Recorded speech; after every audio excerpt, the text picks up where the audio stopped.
working with the Ministry of Water and Environment in the Directorate of Environment Affairs. Thank you. Good morning, everybody. My name is Nathan Magona Wadia. I'm with the Direct Development Authority. I'm the Regional Manager, Eastern Region. Thank you. Good morning. I'm Rose Chebet, DCD of Queen. Good morning, ladies and gentlemen. I'm Wamulongo Noawere, Operations Manager, Edgon Bulking Center, Butaleja. I am Dugo Amina, District Production Officer, Butaleja.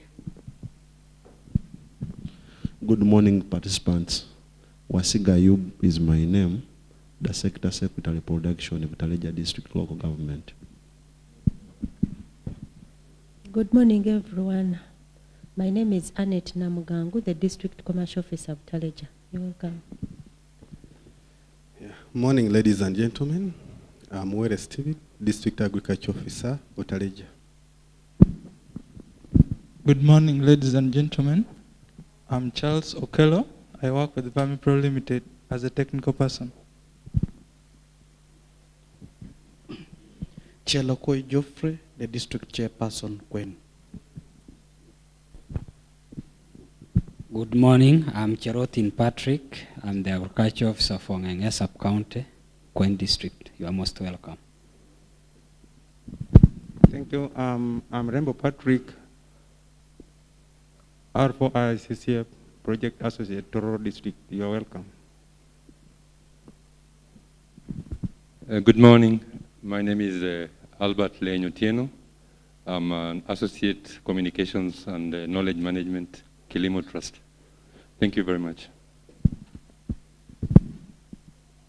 Good morning. I'm Frida Gitau, a consultant from Agri Frontier East Africa. Good morning. My name is George Kanyaki, a consultant with Agri Frontier East Africa and working on the business cases for... I'm Andrew Kasera, working for Kilimo Trust in Kenya. Thank you. Good morning, everyone. I'm Joseph Etiang. I work with Buginyanya Zadi as a research officer. Good morning, ladies and gentlemen. Kagoda Frank is my name, Senior Research Officer, NAR of Buginyanya Zadi. Morning, everybody. The other Amos, R4ICSA District-Based Associate, Butaleja District. Thank you. Good morning, everyone. Edna Molago is the name from Doho Irrigation Scheme, Butaleja. Good morning, everyone. My name is Emma. I work with Eco Group Limited. We are producers of solar-aided stoves and pellet stoves. Thank you.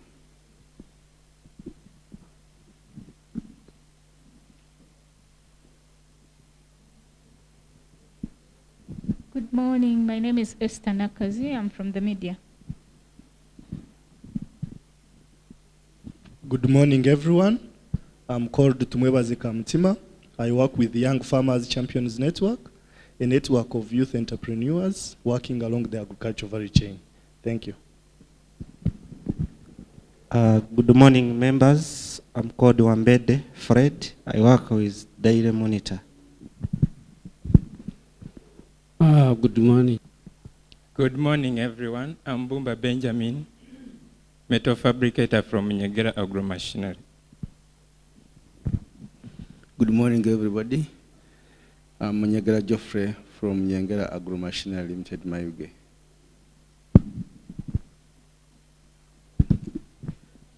Othieno John Obo, District Agriculture Officer, Toro District Local Government. Good morning, ladies and gentlemen. I'm called Damba Charles from Minister of Agriculture, Directorate of Agriculture Extension. Morning, everyone. I'm Joseph Orende, working for Kilimo Trust, based in Kenya, working in rice byproduct value chain. Good morning, everyone. I'm Nachaine Caroline, working with the Ministry of Agriculture. Good morning, everyone. My name is Ale Digelas, working with Kilimo Trust. You are most welcome. Good morning, everyone. My name is Mary Evelyn. I work as Senior Environment Officer, Toro District Local Government. Thank you. Good morning, everyone. My name is Nixon Felix. I work for Kilimo Trust in Tanzania. Good morning. My name is Donata Chiza. I work with Kilimo Trust under Communications and Knowledge Management. Thank you.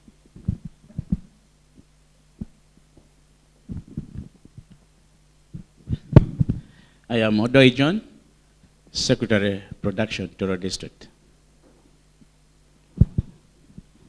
Yes, good morning, everyone.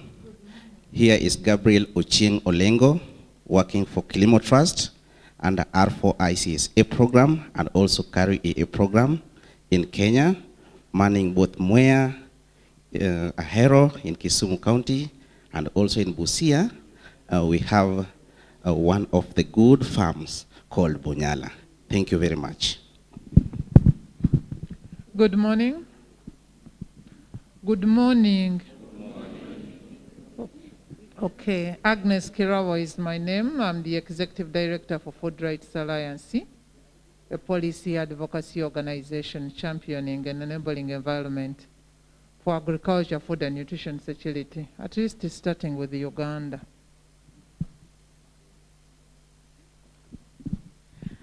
Good morning, everyone. My name is Doreen Magak. I come from Kenya, working for Nation Media Group NTV. Good morning, everyone. I'm Namkosi Sophia from Rice Millers Council of Uganda. I work in the quality department.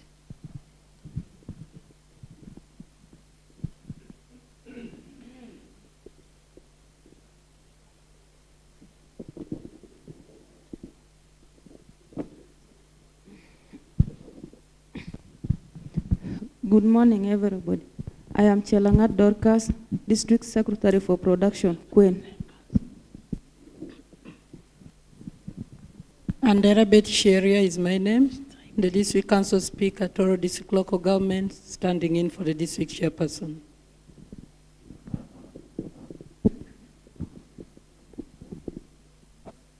Good morning, everyone.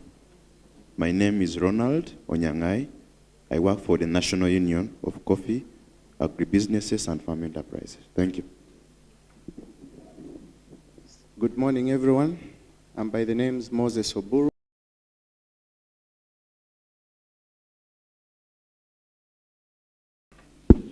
Good morning, everyone. My name is Juma Chirunda Nakendo. I'm a senior sociologist in the Ministry of Water and Environment in the Water for Production Department.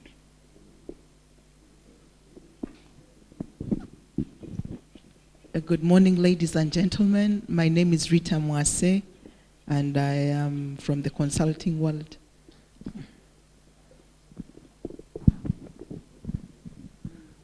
Good morning, everybody. My name is Michael Karanja, also a consultant facilitating this workshop. Thanks. Good morning, everyone. I'm Andrew Cheboy. I'm a Quality Assurance Manager working for Kilimo Trust. Good morning, participants. My name is Anthony Mugambi, working for Kilimo Trust.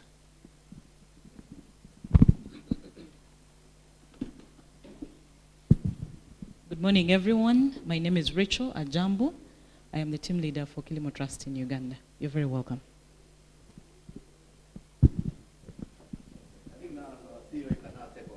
Thank you very much. Yes, now I can take over.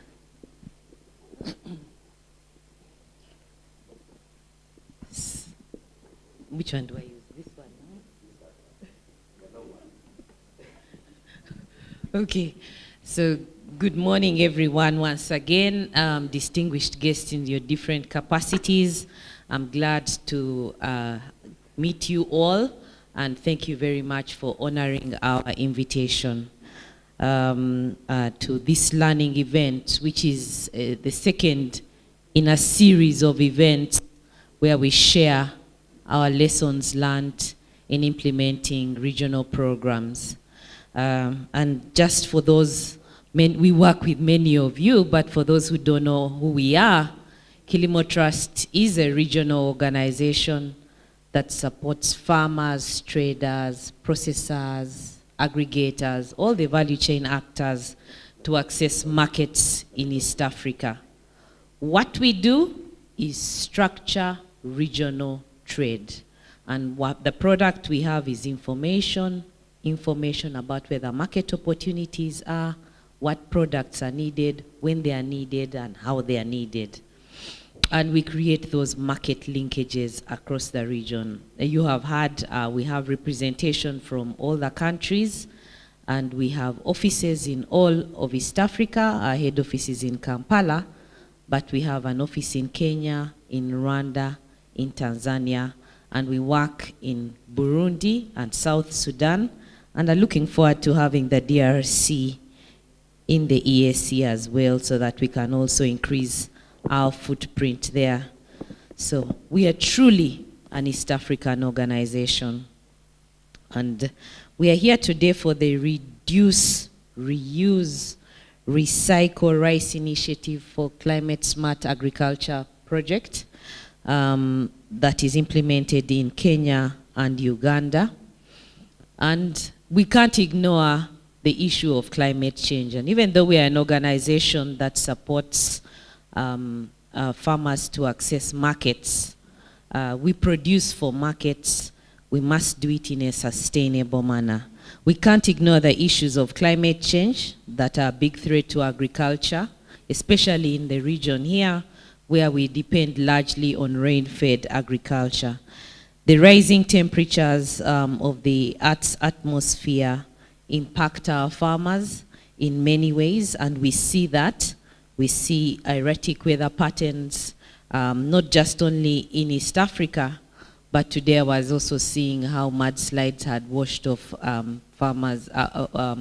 people in Brazil, and we are seeing other effects globally.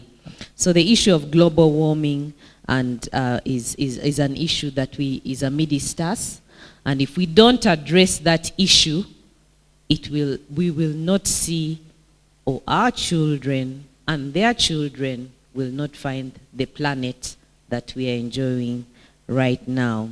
So the Reduce, Reuse, Recycle Rice Initiative for Climate Smart Agriculture project addresses some of those issues. It is one of the many that is implemented in East Africa by Kilimo Trust, and it is we are funded by the Stitching Eye Care Foundation of the Netherlands that aims to increase the adoption of sustainable rice production practices for smallholder rice farmers and other value chain actors in Kenya and Uganda.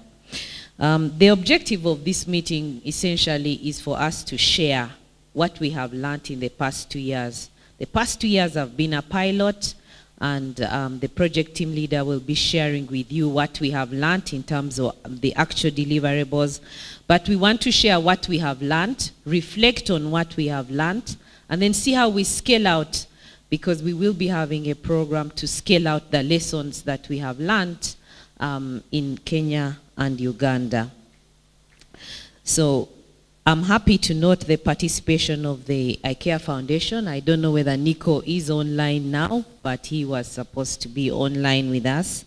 And the farmers for rice legume integration in Kenya and in Uganda, our rice millers, extension workers, there have been fabricators. Mnyegera, I had you is represented here.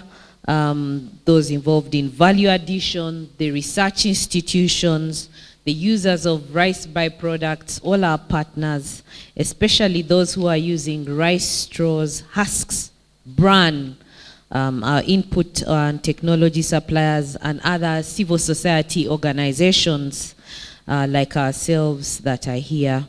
I wish to recognize the presence of our implementing partner, the Zadi Buringanya, represented here by Dr. Lawrence Owere, the Director of Research, and his team.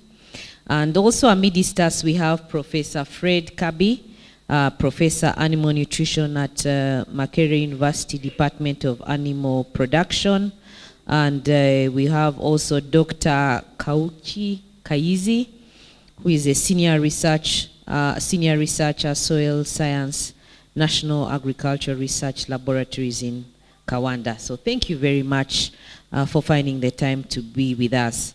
The support and collaboration we have continued to receive from both national and local governments in Eastern Uganda is invaluable. We certainly would not have been able to get the findings, the results that we will be presenting to you shortly without their support. We have the district chairpersons as they have introduced themselves, Honorable Higenyi from Butaleja, Honorable Geoffrey Shelogai from Queen, and Honorable Betty Andrea Tororo from Tororo, the secretaries of production, and all the other partners that we work with in Kilimo Trust. I would also like to recognize in a special way the research scientists from NARO, NACRI, and the Burigena Zadi. We have been doing a lot on the research side, and they have been championing that. Officials from the Ministry of Water and Environment, the Ministry of Agriculture, local government, DDA, the Rice Millers Council of Uganda, the district technical teams that are here, our own partners, Bongomin Group, Vemipro Limited, AgriNet Uganda, Diners Group, the Manafa Basin Rice Farmers Cooperative, the Doho Farmers Cooperative, Eastern Rice, Munyegera Agro Machinery, EcoStove Uganda, and many others that I heard speaking and introducing themselves. Thank you very much. I would also like to acknowledge the presence of the media fraternity here. East Africa is truly presented here. The East African, UBC, Daily Monitor, New Vision, Nation Media Group in Kenya, and the People Daily. And it is this immense support and collaboration that has seen the team deliver the tremendous results that are going to be presented shortly. Amidst many challenges, we had COVID, we had the containment measures that curtailed activities, but we are still able to complete the project on time. So I can only imagine how insightful today's discussions will be. Thank you very much for taking aside the time to come and be here, and I look forward to a very fruitful deliberation. Thank you very much.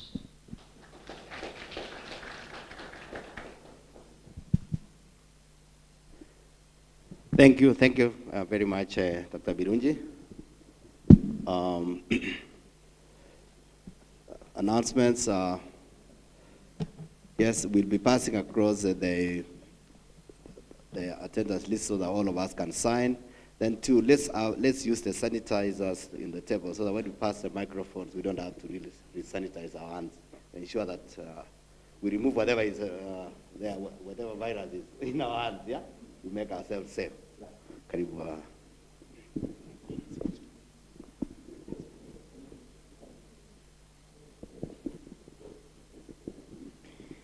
Yes, once again, thank you, Madam CEO, for that presentation.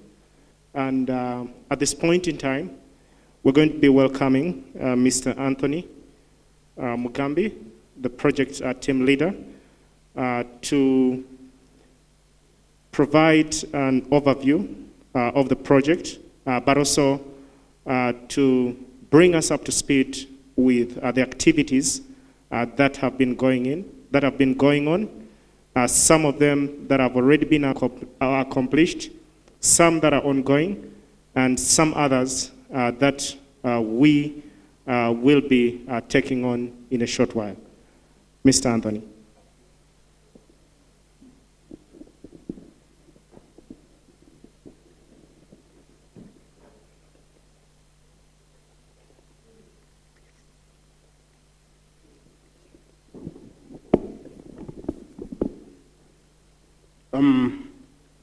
Once again, good morning.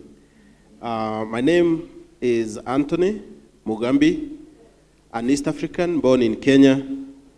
I'm the country team leader for Kilimo Trust Kenya, but also most importantly, the project team leader for this particular project that we are talking about here today, the R4ICSA project, funded by the Stitching Eye Care Foundation of the Netherlands.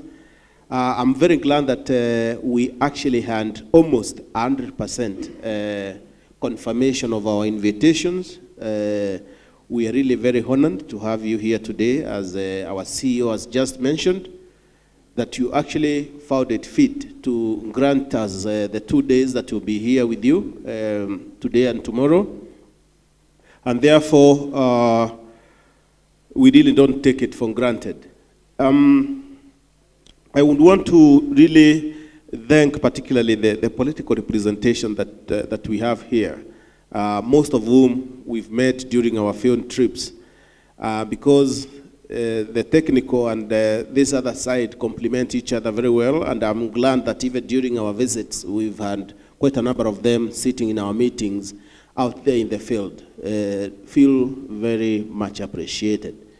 We are starting this program a bit late because of the logistical issues of having to pull the participants from different hotels. We have a challenge of the hotels around because most of them are full to capacity, so most of you are housed in different facilities around Mbale. Kindly bear with us. We shall try to fast track the events for the day. I said that I'm East African because, as you heard our CEO say, this is an East African organization. In as much as it is headquartered in Uganda, we have country offices in most of the East African Community member states. And we also work very closely with the East African Community Secretariat, the national governments in the various states making up the East African Community. Myself, I've worked in most of the East African countries, except Southern Sudan. I've been to Burundi, Rwanda.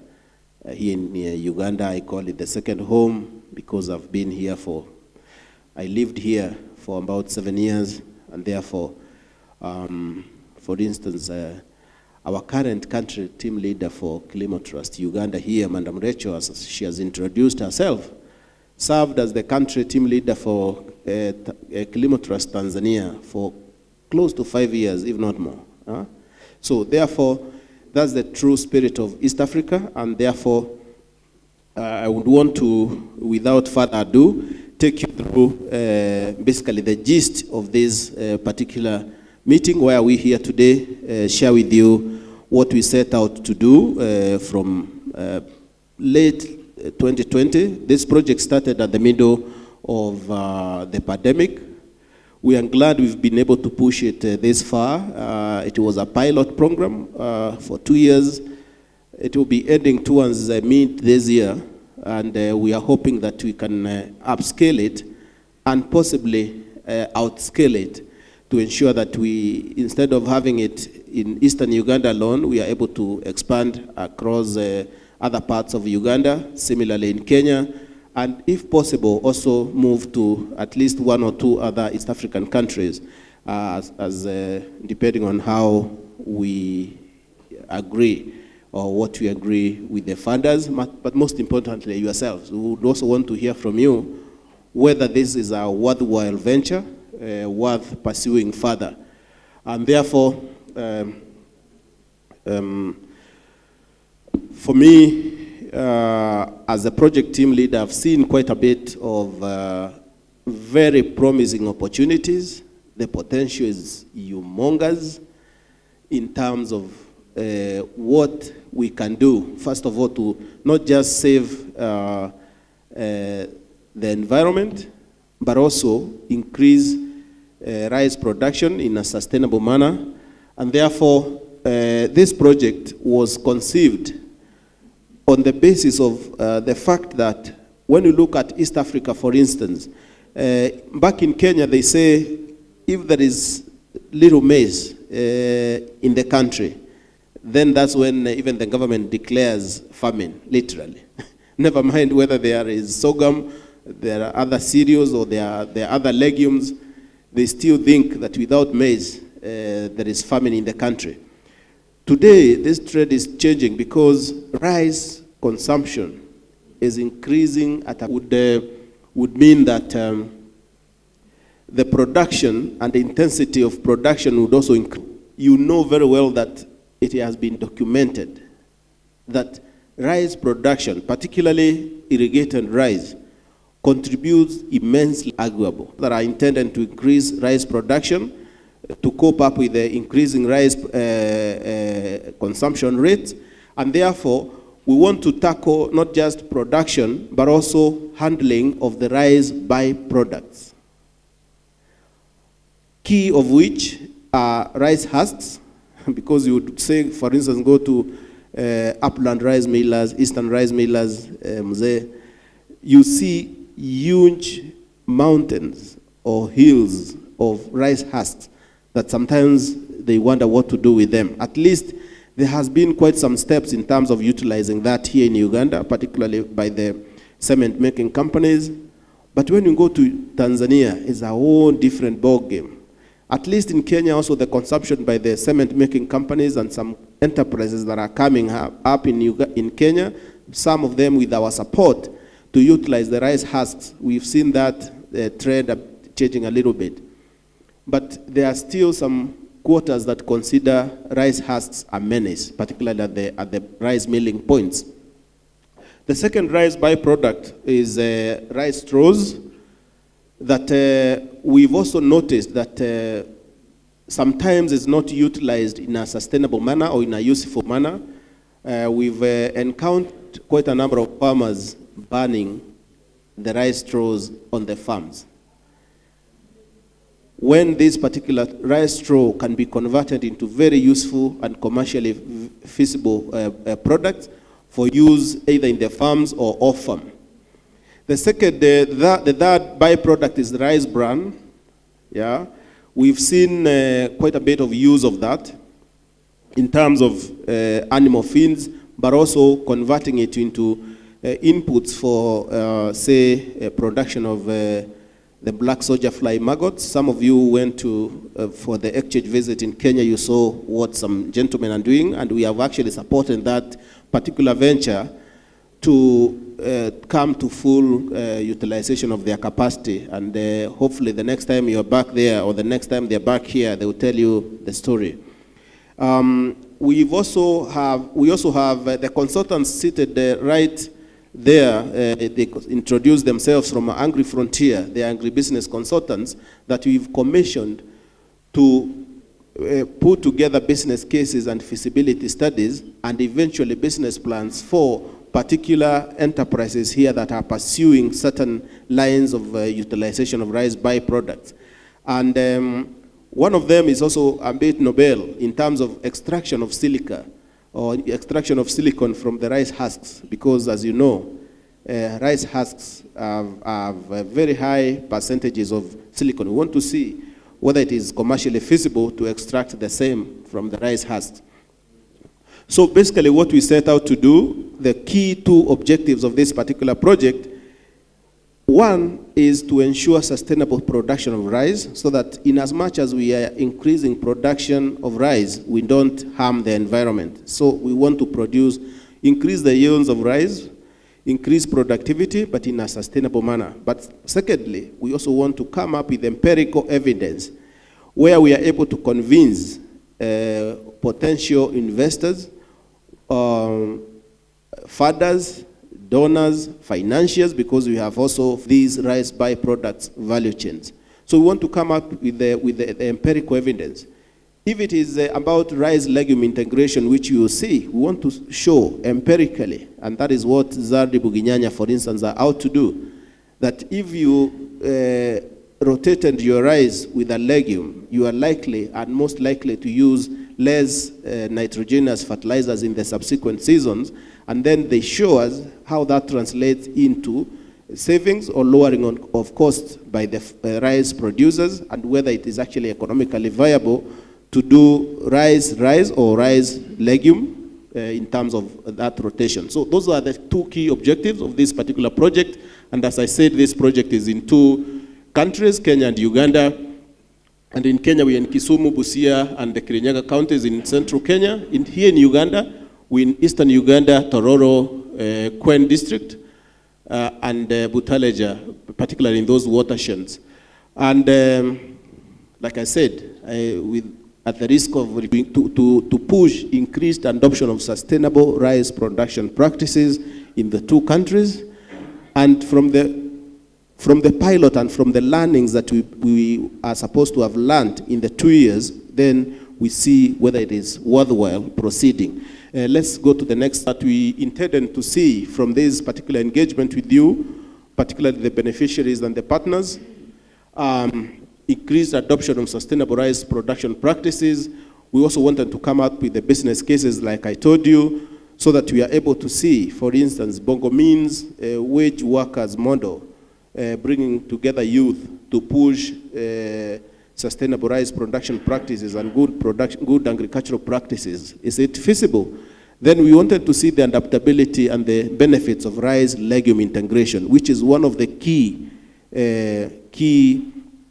components of this particular project. And that's why you had, amongst us, we have the likes of my good friend Paul Nyende of AgriNet, who are processing soybeans.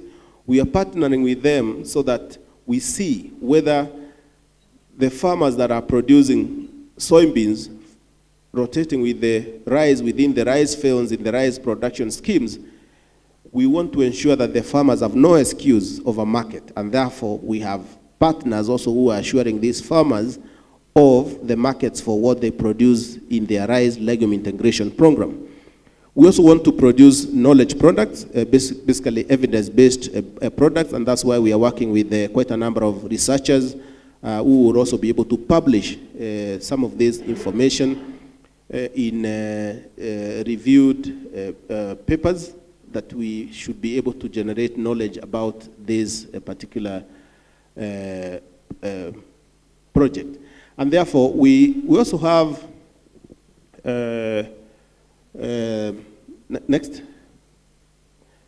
We also have the results that we intended to come up with. We wanted to see at least 10% increase in yields resulting from adoption of those sustainable rice production practices, improved soil status in the rice fields, the feasibility analysis of the different rice byproducts, and whether it makes business sense. Business plans will be publishing them in the next 2 months. By April, we should be already pushing out business plans that show the sustainability and whether pursuing those business opportunities is worthwhile. We also wanted to see at least 50% of our farmers adopting sustainable rice production practices, and most importantly,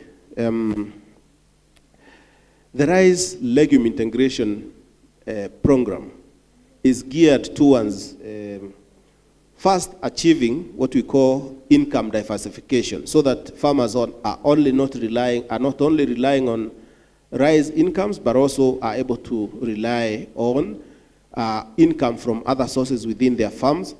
Secondly, we also wanted to achieve what we call dietary diversification, so that farmers also have ease access to proteinous source of food that is rich in proteins, but also achieve the issue of soil health status, because we know legumes fix nitrogen in the soils.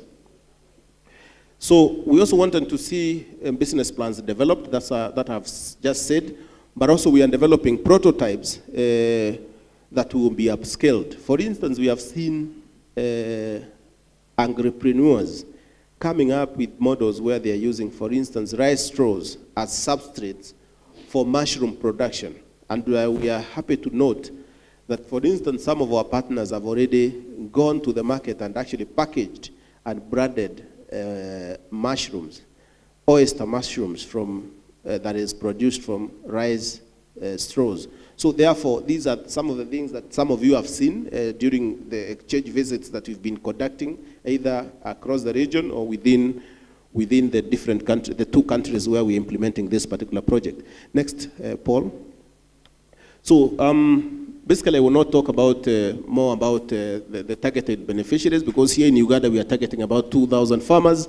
We want to target also the prototype fabricators, and that's why the prototypes may not be necessarily for hard products like, say, a rice husk stove, no, but also even models that can be upscaled. The byproduct handlers, the consumers, and also other tertiary institutions like the aggregators, traders. That's why we are having also soybeans aggregators here and processors. Next. So basically, this is the background of this project. I think I talked quite a bit about this during my introduction, that there has been very limited adoption of sustainable rice production practices, which threatens the environment and the watersheds. Particularly now you hear the government saying, we really want to protect the wetlands, because you find, for instance, even when science has proven that continuous flooding of the rice fields during the production period is not beneficial in any way. Actually, it has been proven that intermittent watering, or what you'd call, sometimes you flood the fields, then you are able to drain the water for some time. The experts are here. Then you return the water at an appropriate time. That way, actually, you are able to even harvest more yields than when you have continuous flooding, which contributes, again, to the greenhouse gases production. Okay? And basically, overuse of water for no apparent reason. So there has been that, and that informed also the thesis around this, coming up with this particular project. So, inefficient use of water and nutrients. Sometimes where you would wonder, for instance, is broadcasting of urea in the rice fields beneficial, other than maybe targeted placement of urea, maybe in terms of urea pellets, for instance? Which one is more useful?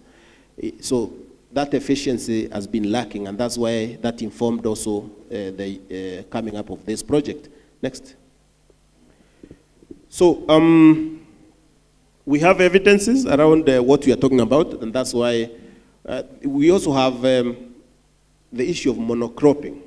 Rice, year in, year out, season in, season out, rice throughout. And sometimes experts will tell you that also leads to accumulation of, say, soil pests or rice pests, because the pests already have, you know, they have created an ecosystem there because they know it is rice throughout. But when you interrupt the disease and pest cycle through rice legume integration, then you are able to cut the life cycle of the pests and diseases that are specific to rice. You bring legumes. I think those are some of the aspects of the rice legume integration that we are talking about here, basically promotion of what we call integrated pest management in our rice production system. Next. So basically this setting, we are trying to justify why we were to come up with this. And again, someone would ask, is it worthwhile? Is it economically viable to do rice legume integration? Is it viable to produce biochar from rice husks? How is it useful in the use of biochar? Is it feasible? Is extraction of silicon from rice husks economically feasible? Is composting of rice straws to make compost, is it feasible? Is converting of rice straws into silage instead of burning it, is it economically feasible? So those are some of the things that we want to come up with, because there has been those, what we call decision-making tools. And decision-making tools could be in the form of a business case that is well-researched with data that can be presented to you, and you can see the figures, facts and figures, so that when you're making a decision to invest, when you're making a decision to carry out a certain intervention, you are able to say, this is what I expect from this venture. Next. So that kind of evidence has been missing, and that's why we want to come up with these publications, research, to inform investment and our participation in this particular value chain, and particularly in the particularly in the rice byproducts value chains. So we also have had very poor linkages between, say, for instance, you see, we want to do rice legume integration, but the rice millers who are also contracting the farmers for rice are not talking, say, to legume integrators, say, for instance, aggregators, say, for instance, soybeans processors. Are they talking? So that if you tell the farmers to rotate legumes with rice, do they have a market? If you want to tell the farmers to do silage or to do composting, do they have the right technologies to do it? So those technology service providers or the service providers or the technology providers, are they linked to these farmers? So those linkages have been missing, and that also informs the essence of this particular project. Proceed. So I think I'll not go into details about the focus in terms of the rice farmers we are targeting. I've already talked about that next, Paul. We will also share this presentation anyway, including with our media partners. But most importantly, what we want to do in this particular project is to build what we call public-private partnerships. We are actually already forming, in Kilimo Trust, we believe, and we came up with this model of the consortium approach to value chain development. And that's why we feel, for instance, when we have, say, a company that is producing, processing rice, linked to the farmers, they're able to produce the rice husks. Then you have a rice husks buyer who is ready to gasify or carbonate those rice husks. And this particular person has a linkage to a company that does biochar fertilizer or enrichment of that biochar into fertilizers, or a company that buys that biochar, either it's a coffee company that buys that biochar for use as it is. So you have that ecosystem of those partners working together, from the farmers all the way to the millers, to the byproduct processors, to the byproduct users, all the way back to the farmer. And that's what we are saying. In this particular project, you would also refer to it as a regenerative project, or regenerative agriculture project, or cyclic, a project that promotes what we call circular economy. Circular economy in the sense that you have rice produced in the field, you bring back, you harvest your rice, you harvest your rice, you are left with the straws, you compost that straw, you take it back to the farm to produce more rice. Similarly, you can also do that also for the rice husks, because the rice biochar, the biochar from the rice husk also can go back to the rice farms, either particularly from in terms of nurseries, for those who do nursery for rice production. It can also go back to our agroforestry ventures, because it's a very good substrate for planting materials. Next. So, capacity building, that one cannot be overemphasized. Next. So, this is what we really would want to do, scaling out or scaling up of pilot interventions. Those interventions that I've been mentioning, and those that you also hear from the horse mouth later on, you hear from the different partners that you're working with, what they are doing. Some of them are at a pilot phase. Can we upscale and outscale the same? So basically that's our part of our strategy, but also most importantly targeting the most vulnerable members of our society, and particularly here the youth who don't own a lot of capital for investment, and women. For instance, in Kenya, this project is working with, you see those food vendors who do chips along the road, the fishmongers who roast fish or fry fish. We want to substitute their firewood or their charcoal with rice husk stoves, where now we are already partnering with them to substitute firewood with rice husks using stoves, and those stoves are not burning these husks to ashes. They are burning these husks to produce biochar, and this biochar can be bought back by the biochar fertilizer making company and the proceeds from that voucher can actually be used to pay back the stove. So here we have the fabricator of the stove, we have the food vendor who has helped us to reduce cutting down of trees. Yeah? And now we're even upscaling this to schools where we are installing what we are calling super burners in schools for their cooking activities or heating activities. And at the same time, that particular burner is also producing what we call voucher, and that voucher is also being used by the seed company, by the voucher fertilizer company making again.